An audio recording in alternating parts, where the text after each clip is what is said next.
సిరులమ్మా ఓ సురులమ్మా సిరులమ్మా ఓ సురులమ్మా వెన్నెల వెలుగుల నింపా వేల్పుల రాణివమ్మా సిరులమ్మా ఓ సురులమ్మా.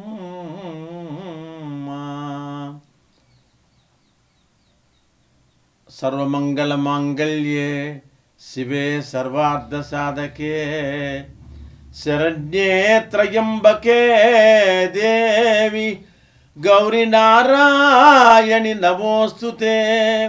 సర్వమంగళమాంగళ్యే శివే సర్వార్థసాధికే శరణ్యే త్రయంబకే గౌరీదేవి నారాయణి నారాయణి నమోస్తుతే నమోస్తుతే నమోస్తుతే.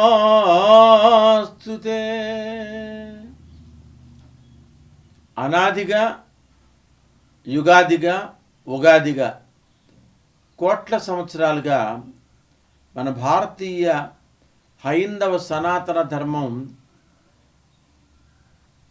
జాజ్జల్యమానంగా ప్రకాశిస్తూనే ఉంది.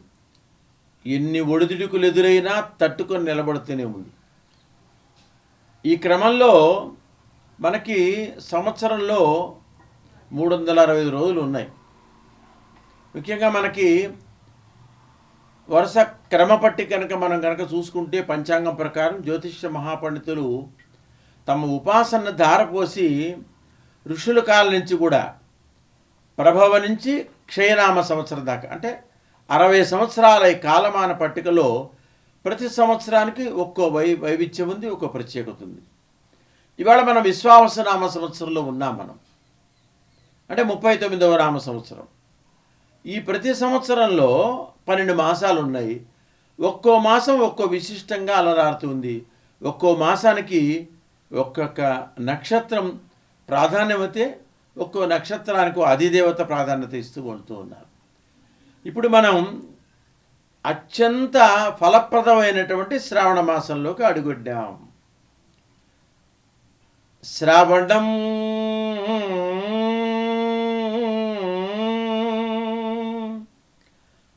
ఎంత కమ్మగా ఉంది, ఎంత ఆనందంగా ఉంది. శ్రవణం వినటం, వినటం ఎంత భాగ్యం కలగాలి.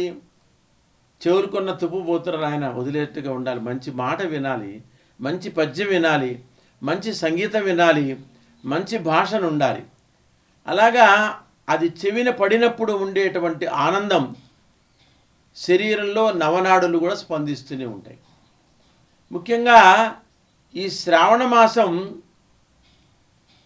శ్రావణ మాసంలో విశేషంగా మహిళలందరికీ కూడా అత్యంత పర్వదినం. ప్రతిరోజు కూడా 4 మంగళవారాలు, 4 శుక్రవారాలు, ఇంకో అదనంగా ఇంకో మంగళవారం, ఇంకో శుక్రవారం కూడా వస్తుంది.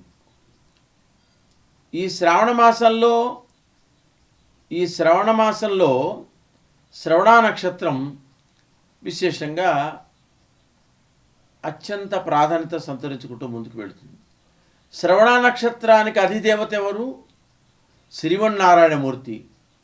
అలాగే కొండలలో నెలకొన్న కోనేటి రాయడివాడు కొండలంత విభవముల కూర్చువాడని చెప్పి పదకవితా పితామహుడు తెలుగు మాండలికం, రాయలసీమ మాండలికంలో పదకవితకు పట్టాభిషేకం చేసిన గనుడు శ్రీమాన్ తాళ్ళపాక అన్నమయ్యాచార్య అన్నారు. 7 కొండలవాడి తిరునక్షత్రం కూడా శ్రవణ నక్షత్రం. అందుకే నేను స్వామివారికి శ్రవణ నక్షత్రం వేళ విశేషంగా అభిషేకం చేస్తూ ఉంటాం. అలాగా ఈ శ్రావణ మాసంలో మంగళగౌరీదేవిగా పార్వతీదేవి పూజలు అందుకుంటుంది. అలాగే శ్రీ మహాలక్ష్మి వరలక్ష్మీదేవిగా పూజలు అందుకుంటూ ఉంటుంది. మహిళలకు 5వ తనాన్ని, ముత్తైదుతనాన్ని శాశ్వతంగా ప్రసాదించమని చెప్పి మంగళగౌరీదేవిని ఉపాసిస్తూ ఉంటారు. అలాగే సిరులు, సౌభాగ్యాలు, ఆరోగ్యం, ఐశ్వర్యం, ఇచ్ఛా, జ్ఞాన క్రియాశక్తిని ప్రసాదించమని చెప్పి శ్రీ వరలక్ష్మీదేవిని పూజిస్తూ ఉంటారు. ఇది ఎవరైనా ఏ వర్ణం వారైనా చక్కగా చేసుకునేటువంటి మహావ్రతం శ్రీ వరలక్ష్మి వ్రతం. మనం శ్రావణ మాసంలోకి ప్రవేశించాం. మనకి సూర్య భగవానుడు ఉత్తర దిశగా వెళుతున్న ప్రయాణం చేస్తున్నప్పుడు అది ఉత్తరాయణ పుణ్యకాలమని, దక్షిణ వైపుగా వెళుతున్నప్పుడు దక్షిణాయనం అని అంటారు. ఇప్పుడు మనం ఉత్తరాయణ పుణ్యకాలం దాటి దక్షిణాయనంలోకి ప్రవేశించాం. సూర్య భగవానుడు ఒక ప్రతాపాన్ని చూపించి నిన్నదాకా అలాగే ఉన్నాడు. ఆయన మెల్లగా కాస్త శాంతిస్తూ ఉన్నాడు. ఆయన ఉత్తరాయణ పుణ్యకాలంలో పుణ్యతిథులను ఆచరించడం మనకి కొన్ని కోట్ల సంవత్సరాలుగా సాక్షాత్ ఋషులు, సాక్షాత్ భగవంతుడు, సాక్షాత్ రామచంద్రమూర్తి, అలాగే గోవిందుడు కూడా ఆచరించారు, సర్వదేవతలు కూడా ఆచరించారు. అది ఉత్తరాయణ పుణ్యకాలంలో పుణ్యతిథులను ఆచరిస్తూ ఉంటాం. అలాగే ప్రధానంగా దక్షిణాయనంలో నోములు, పండుగలు, వ్రతాలను ఆచరిస్తూ ఉంటాం. అలా వచ్చే నేపథ్యంలోనే మనకి శ్రావణ మాసం వచ్చింది. శ్రావణ మాసంలో ఏకకాలంలో మహామంగళ గౌరీదేవిని అర్చించటం, వాటితో పాటుగా వరలక్ష్మీదేవిని ఆరాధించటం భారతీయ మహిళలకు అనాదిగా వస్తున్నటువంటి అద్భుతమైనటువంటి అవకాశం, వరం కూడా. అందుకని మీరు చూడండి, ప్రపంచంలో బొట్టు పెట్టుకునే కట్టు బొట్టు సంప్రదాయం ఉన్నటువంటి ఏకైక మహిళ ఎవరందంటే భారతీయ వనితలు మాత్రమే. కానీ వాళ్ళ ప్రపంచవ్యాప్తంగా ఉన్నటువంటి విదేశీ వనితలు భారతదేశానికి వచ్చినప్పుడు అసలు ముందుగానే వాళ్ళు అక్కడ తయారై వస్తారు, సిద్ధమై వస్తారు. మన గుడులకు వచ్చినప్పుడు కానీ, దేవాలయాలకు వచ్చినప్పుడు కానీ, క్షేత్రాలు సందర్శించేటప్పుడు సత్సంప్రదాయంగా వచ్చి వాళ్ళు అలా ఆనందంగా మేము కూడా మాకు అవకాశం దొరికింది, ఈ పుణ్యభూమిలోకి అడుగు పెట్టాం, మేము ఉండేది కొద్ది కాలమైనా కూడా ఈ అన్ని క్షేత్రాలు సందర్శించే భాగ్యం మాకు కలుగుతుంది, అలా అన్న కొద్ది కాలమైనా కూడా ఇదిగో ఈ వస్త్రధారణ చేసుకునేటువంటి అదృష్టం మాకు లభించని చెప్పి వాళ్ళు అలా ప్రయాణం చేస్తూ ఉండటం మనకు కనిపిస్తూనే ఉంటుంది. ఎందువలన అంటే దైవ ఘటన. ఎందువలంటే దైవ ఘటనది. భారతీయ మహిళలకి పుట్టుకతోనే వచ్చినటువంటి తల్లి గర్భం నుంచి బయటపడంగా అమ్మా అనంగానే వచ్చే ఆనందం ఏంటంటే ఇదిగో ఈ శాశ్వతమైనటువంటి మాంగళ్య సౌభాగ్యాన్ని స్త్రీమూర్తిగా బాలికగా వచ్చినప్పటి నుంచి చివరిదాకా కూడా ఈ భాగ్యం సంతరించబడుతుంది. అందుకని తెలిసో తెలియకో ఏదైనా అపరాధాలు చేస్తే, అనేక యజ్ఞ యాగాది క్రతువులు చేస్తున్నప్పుడు మంత్రలోపే, తంత్రలోపే, క్రియాలోపే, ద్రవ్యలోపే, ఈ లోపాలని ఒకవేళ తెలుసో తెలియక మేము లోపం చేస్తే అమ్మా జగదంబ లేదా ఆ దేవతామూర్తులకి అలాగే అర్ఘ్యాలు సమర్పించి వేడుకోవటం జరుగుతుంది. ఆ లోపాలన్నా కూడా పెద్ద మనసు చేసుకొని ఆ లోపాలని మావిగా భావించక క్షమించి ఈ యజ్ఞ యాగాది క్రతువులు సాఫల్యం చెంది లోకానికి కళ్యాణప్రదమైనటువంటి ఆనందాన్ని కలిగించు తల్లి అని చెప్పి జగన్మాతను మనం వేడుకుంటూ ఉంటాం. ప్రధానంగా గుర్తుంచుకోవాల్సిన అవసరం ఏంటంటే ఉత్తరాయణ పుణ్యకాలంలో మనం ఆచరించేటువంటి పుణ్యతిథులు, దక్షిణాయన పుణ్యకాలంలో ఆచరించే పండుగలు, నోములు, వ్రతాల ద్వారా రెండు విషయాలు స్పష్టంగా తెలుస్తూ ఉంటాయి. శుద్ధి కోసం, శారీరక, మానసిక, దైహిక, దైవిక శుద్ధి కోసం మనం దక్షిణాయన పుణ్యకాలంలో ఇన్ని కార్యక్రమాలు చేస్తూ ఉంటాం. అదే ఉత్తరాయణ పుణ్యకాలంలో పుణ్యతిథులు ఆచరించడం వల్ల జ్ఞానోదయం కోసం చేస్తూ ఉంటాం. ఇది మనకి అన్ని పురాణాలు, ఇతిహాసాలు, వాంగ్మయాలు, అలాగే అన్ని వేదరుక్కుల్లో కూడా విషయాలు స్పష్టంగా తెలుస్తూ ఉంటాయి. వీటన్నిటిలో మూలం ఏంటంటే నీవు సరైన మార్గంలో భగవంతుడు ఇచ్చినటువంటి జీవితాన్ని నడిపించుకొని సార్థకత చేసుకుంటే నీకు మోక్షం లభిస్తుంది అని మనకి స్పష్టంగా చెప్తూ ఉన్నాయి. ఇప్పుడు మనం దక్షిణాయన పుణ్యకాలంలో శ్రావణ మాసంలో ప్రవేశిస్తున్న శుభగడియంలో మనకి మంగళవారం మంగళ గౌరీ వ్రతం, అలాగే శుక్రవారం నాడు వరలక్ష్మి వ్రతం, రెండవ శుక్రవారం వరలక్ష్మి వ్రతం చేయించుకోవటం ఆనవాయితీగా వస్తుంది.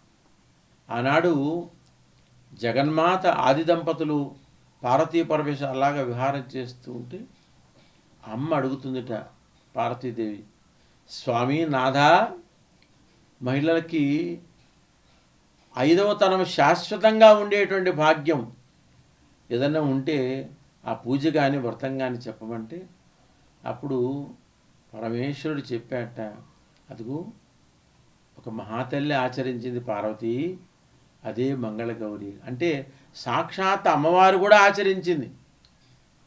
అందుకనే త్రేతాయుగంలో సీతా మహాసాధ్వి ఆచరించింది, ద్వాపర యుగంలో సత్యభామ రుక్మిణీదేవులు ఆచరించారు, కలియుగంలో శ్రీ పద్మావదేవి కూడా ఆచరించింది.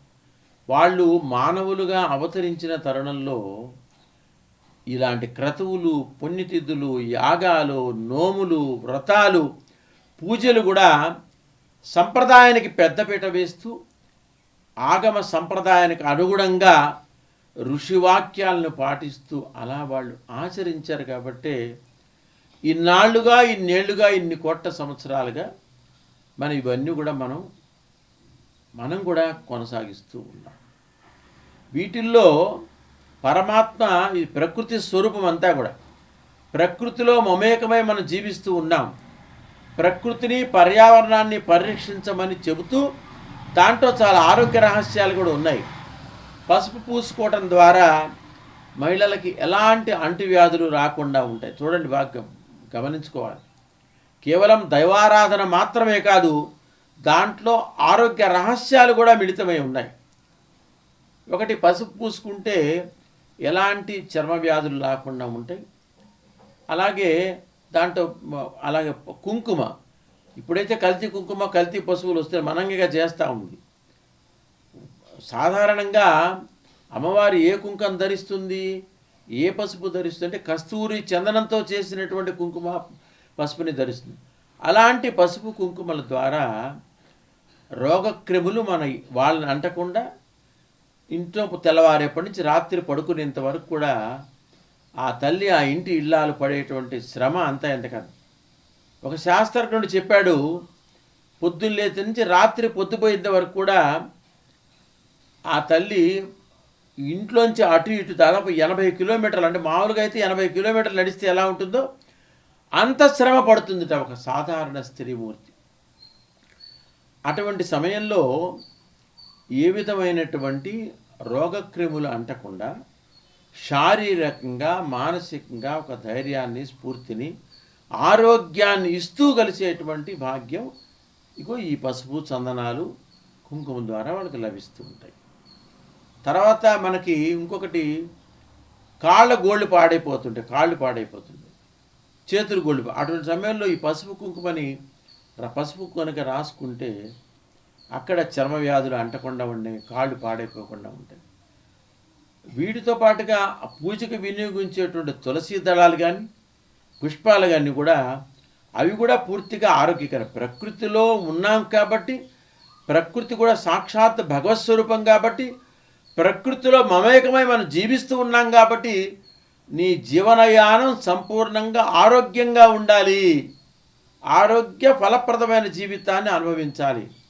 మాటి క్లినిక్లు పోకుండా, వాడి జోలికి పోకుండా, ఎలాంటి వైద్యశాలకు పోకుండా, అవసరమైతే వెళ్ళి తీరాలి. అటువంటి ఉపద్రవాలు తెచ్చుకోకుండా నీ పెరటి చెట్లోనే మందులన్నీ దొరుకుతాయి. కాబట్టి మన ఇంట్లో తులసమ్మ దగ్గర నుంచి మందారం, ఇట్లా అనేక కనకాంబరాలు, బంతులు, చేమంతులు, విరజాజులు, సన్నజాజులు, మల్లెలు, సంపెంగులు అన్నీ కూడా మనం వేప చెట్టు దగ్గర నుంచి అన్నీ కూడా అన్ని మాసాల్లో మనకు అనేక రకాలు లభిస్తాయి. ఆయా మాసాల్లో ప్రకృతి మాత మనకు అందిస్తుంది. కాబట్టి ఇలాంటి నోములు, వ్రతాలు, పూజలు ఆచరించడం ద్వారా మనము దైవిక, శారీరక, మానసిక శుద్ధి కూడా కలుగుతుంది.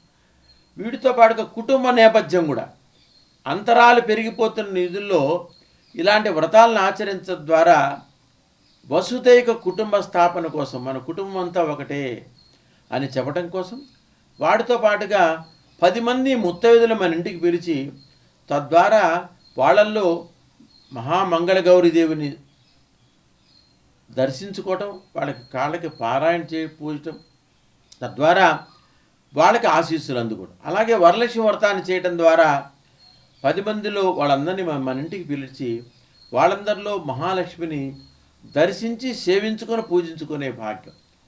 వీటితో పాటుగా పలు రకాల నైవేద్యాలు, శక్తి మేరకు నైవేద్యాలు పెడితే అవి కూడా ప్రకృతి నుంచి లభించేవే.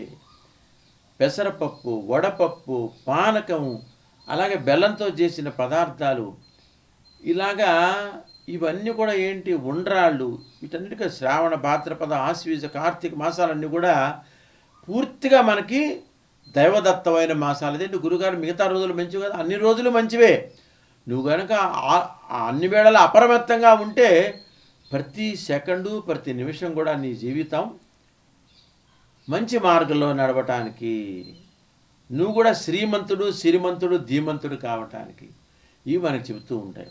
ఇంట్లో చక్కగా పూజ జరుగుతున్నప్పుడు వాటికి కావలసిన సంబారాలు, తమలపాకు, కొబ్బరికాయలు, అరిటాకులు, వీటిలో ఎన్నో ఔషధయుక్తమైనవి కూడా మనకు దాగి ఉన్నాయి. జ్యోతిష్ శాస్త్రం స్పష్టంగా చెప్తుంది, ఆయుర్వేదం చెప్తుంది, అలాగే వనమూలికలతో కూడిన అనేకమైనటువంటి అన్ని శాస్త్రాలు చెప్తూ ఉన్నాయి.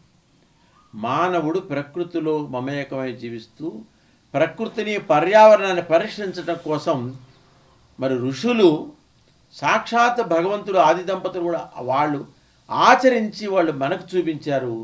సాక్షాత్ శ్రీ లక్ష్మీనారాయణలు ఆచరించారు, మన ఆచరించమని చెప్తున్నారు. తద్వారా నువ్వు ఆచరిస్తే నీ బిడ్డలు ఆచరిస్తారు, నీ బిడ్డలు ఆచరిస్తే వారి బిడ్డలు ఆచరిస్తారు. ఇలా ఒక తరం గడిచి అనేక తరాలు ముందుకు గడిచిపోతుంటే ఆరోగ్యవంతమైన సమాజం ఏర్పడుతుంది. ఒక స్త్రీమూర్తి కనుక తాను ఎప్పుడు ఆల్వేస్ అప్రమత్తంగా ఉందనుకోండి, వారి భర్త అప్రమత్తంగా ఉంటారు, వారి బిడ్డలు అప్రమత్తంగా ఉంటారు. వారి ఇంట్లో దైనందిన కార్యక్రమాలు వారి వారి సంప్రదాయాలకు అనుగుణంగా ఆయా దేవతామూర్తులను ఆరాధించుకున్నట్టయితే వాళ్ళల్లో కూడా ఆలోచన కలుగుతుంది. ఇటు ప్రకృతిలో మమేకమై జీవించతో పాటు ప్రకృతి మనకిస్తున్న అనేక వనమూలికలతో మన ఆరోగ్యాన్ని కాపాడుకుంటాం, పర్యావరణాన్ని పరిరక్షించుకుంటాం. ఈ రెండు మిళితమే గొప్ప సందేశాన్ని ఇస్తూ మనకి ఈ ఉత్తరాయణం, దక్షిణాయన పుణ్యకాలంలో వచ్చేటువంటి అన్ని నోములు, పుణ్యతిథులు, వ్రతాలు, పండుగలు ఇవే మనకి చెప్తూ ఉన్నాయి. మరి ప్రధానంగా మనం ఈ శ్రావణ మాసంలో అన్ని దేవాలయాలు ఎక్కడికైనా వెళ్ళండి, ప్రతి ఇంటా కూడా మంగళగౌరీ దేవిని పూజ చేసుకుంటారు మంగళవారం నాడు. ముఖ్యంగా పుణ్యస్త్రీలు విశేషంగా అమ్మవారిని కోరుకుంటారు. చీర, సార సమర్పించి అటు పసుపు, కుంకుమ, చందనం, 24 గాజులు, ఒక చీర, అట్టగా రెవికల గుడ్డ, వీటితో పాటుగా పలు రకాల పళ్ళని శక్తి మేరకు అమ్మకు సమర్పించి, అమ్మా నాకు 5వ తనాన్ని, శాశ్వతంగా ముత్తైదుతనాన్ని, మంగళకర జీవితాన్ని ప్రసాదించు తల్లి అని చెప్పి అమ్మవారికి పూజ చేసుకొని పెద్ద ముత్తైదుని ఆహ్వానించి వాళ్ళల్లో పార్వతీదేవిని సందర్శించి ఆ విధంగా గౌరీదేవిని అర్చిస్తారు. అలాగే 2వ శుక్రవారం నాడు విశేషంగా వరలక్ష్మి వ్రతాన్ని చేసుకుంటారు. ఎవరైనా ఏ వర్ణాల వారు ఎవరైనా చేసుకోవచ్చు, అది సామూహికంగా చేసుకోవచ్చు, లేదా ఒక్కరిగా చేసుకోవచ్చు. ఆ వరలక్ష్మి వ్రతాన్ని చేసుకోవడం ద్వారా శ్రీమన్మహాలక్ష్మి అనుగ్రహాన్ని పొందే అవకాశం మనకి. ఆనాడు చారుమతీదేవి, పార్వతీదేవి భక్తురాలు, చారుమతీదేవి ఆచరించింది.